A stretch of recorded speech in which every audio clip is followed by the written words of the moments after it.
نبی علیہ السلام فرمائی الماہر بالقرآن مع السفرة الکرام البرر.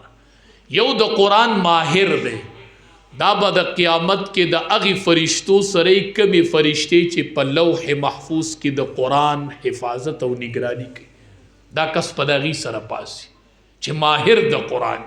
او بل والذي يقرأ القرآن ويتتعتع فيه، هغه کس چې هغه قرآن لولي او هغه پکې انخلی.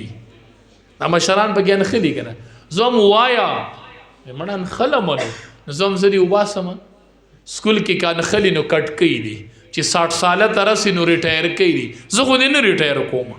وایا وی انخله ما وم انخله وای وی اجر براته ملاویږي.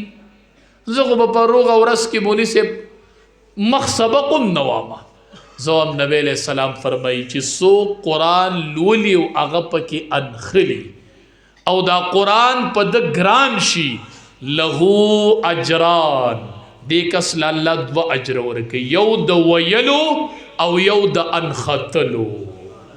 نو پتا پیټه سپرتا دا بابا چې د انختلو اجر هم الله درکوي، د ویلو اجر هم الله درکوي. تنخلا الله وی یو اجر به د ویلو در کوم او یو اجر به د انختلو در